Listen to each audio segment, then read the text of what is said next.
अस्सलाम वालेकुम। कैसे हैं सब लोग। वैसे तो ये वीडियो थोड़ी सी लेट हो गई है क्योंकि बीच में रमज़ान था और फिर ईद थी, फिर हालात ऐसे थे, फिर बैक टू बैक मेरी फैमिली में कुछ ऐसे इंसिडेंट्स हुए कि जिसकी वजह से दिल नहीं चाह रहा था कुछ भी बनाने का। रमज़ान में बहुत सारे ड्रामा आए जो कि रमज़ान ड्रामाज होते हैं, लेकिन मैंने सिर्फ उसमें से एक ही ड्रामा देखा और उस ड्रामे का नाम था तुम लड़के भी। अच्छा, मेरा क्योंकि उस ड्रामे को लिखने वाले मेरे फेवरेट राइटर हैं फसी बारी खान, तो अब मैं जब क्योंकि मैं एक इंसान हूँ, तो अगर कोई मेरा फेवरेट राइटर या डायरेक्टर होगा या एक्टर होगा तो मैं उसको एक्स्ट्रा मार्जिन दे दूंगी चाहे ड्रामा कैसे भी हो। लेकिन इस केस में ड्रामा था भी बहुत अच्छा और तो कुछ एक्स्ट्रा फेवर देने की बात बनती नहीं थी। ड्रामा इतना खूबसूरत था कि उसमें बंदा क्या ही कोई तनकीद करे या क्या फीडबैक देना, वो वाली बात होती है कि आप चिराग तले क्या कहते हैं, अंधेरे रोशनी दिखा रहे हैं, समथिंग कुछ मुहावरा है वो। तो उनके सारे ड्रामे की जो मुझे सबसे खूबसूरत बात लगती है वो ये है कि उर्दू मुहावरे का और उर्दू के वो अल्फाज जो कि अब इस माशरे से कहीं दूर चले गए। कभी आप सुनते हैं ना तो आपको लगेगा कि यार ये वर्ड भी तो हमारे बचपन में बोला जाता था, या मेरी खाला या मेरी फुप्पियाँ वगैरह इस तरह के वर्ड्स यूज़ करती थी। लेकिन अब उस तरह की चीज़ें मुझे तो नहीं सुनने को मिलती हैं, बहुत कम होता है। जैसे वो एक आइसक्रीम बनाने वाला सीन होता है उस ड्रामे में, तो वो कहती है कि कलमी शोरा लेके आ जाओ, आइसक्रीम बनानी है। तो इस तरह जब फसी बारी का आप ड्रामा देखते हैं तो आपको ना वो पुरानी उर्दू खालिस आपका कल्चरल जो इफेक्ट है वो बहुत क्लियर आपको नज़र आता है, तो देखने में मज़ा आता है ऑब्वियसली। अच्छा, मैंने ये सोचा था क्योंकि ड्रामा और एवरीथिंग इतनी ज़बरदस्त है तो अब मैं इस पे क्या जो है ना कुछ बोलूँ। लेकिन अभी थोड़ी देर पहले एक वीडियो मेरे सामने से गुजरी जिसमें लोग, बल्कि एक दो वीडियोस गुजरी जिसमें लोगों ने ये शिकवा किया था कि भाई इस ड्रामे का जो है ना एंड उनको बिल्कुल पसंद नहीं आया और उनको लगता है कि एंड कोई बहुत अच्छा होना चाहिए था या कोई एंडिंग होनी चाहिए थी। मुझे ऐसा लगता है कि इस ड्रामे का जो एंड था ना, जो उन्होंने आखिर दिखाया है, वही सबसे खूबसूरत है और वही इस चीज़ का निचोड़ है।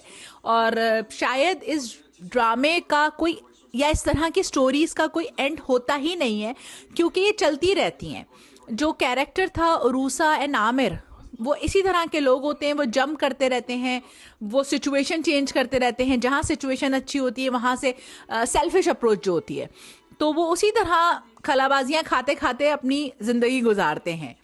उन्होंने बहुत अच्छा किया कि वो बद्रिका और वो जो लड़का था, बाय द वे बड़ा अच्छा लगा। इतनी अच्छी जो कास्ट आपने जेनजीज की ली, यासिर नवाज ने, अली दयान वली जी जो हीरो था, बहुत ही क्यूट सा हैंडसम, जो कहते हैं ना अच्छी एक्टिंग वाला। आयना आसिफ तो है ही अच्छी। सो देखने में मज़ा आ रहा था। टिपिकल जेनजीज ट्रम को आपने जो यूज़ किया, सो मेरे अतराफ क्योंकि इतने सारे जेनजीज हैं तो मुझे तो बहुत मज़ा आ रहा था देखने में। अच्छा, तो हम बात कर रहे थे एंड की, तो एंड बहुत ज़बरदस्त था उसका, जैसे मैंने बताया। सेकेंडली जो यासिर नवाज और वनीज़ा की जो स्टोरी थी उसका भी एंड यही होना चाहिए था। अगर वो उन दोनों को मिलवा देते, मतलब वनीज़ा उन दोनों का पैचअप हो जाता, तो मुझे लगता है कि बहुत ही बोरिंग और ओल्ड स्कूल स्टोरी है। जिस तरह की प्रैक्टिकल औरत वो दिखाई थी और यासिर नवाज जिस तरह का दिलफेक था, यानी कि उसमें ये नहीं दिखाया कि उनकी डिवोर्स हुई है, बट उन दोनों ने अपने आप को एक स्पेस दी है और उन दोनों के रिश्ते में जो कमी थी एज ए दोस्त, वो कमी दूर हो रही है और मे बी फ्यूचर में वो जाके मिल जाएंगे। तो आई थिंक जो लोग ये शिकवा कर रहे हैं कि इसका एंड कुछ नहीं था या एंड होना चाहिए था, I think this is the best and. और फसी बारी से मेरी गुजारिश है कि प्लीज़ इस तरह के ड्रामे लिखते रहा करें। उनके अल्फाज इतने खूबसूरत होते हैं, एक तो उनके अल्फाज अच्छे होते हैं, दूसरा उनके जो कैरेक्टर जो एक्टर्स वो लेते हैं वो बोलते बड़े मज़े से हैं। जैसे कि जो उरूसा सिद्दीकी वाला जो कैरेक्टर है वो बोलती कितने मज़े से हैं कि आय अल्लाह आमिर। अब ये नॉर्मल कोई बोलेगा हाय अल्लाह आमिर, लेकिन वो उर्दू का टिपिकल अंदर से निकलना और तलफ़ुज़ का सही होना, ये सारी चीज़ें ना बड़ी चार चांद लगा देती हैं। और शुरू में जब ये ड्रामा शुरू हुआ था तो काफ़ी लोग उसको क्रिटिसाइज़ कर रहे थे।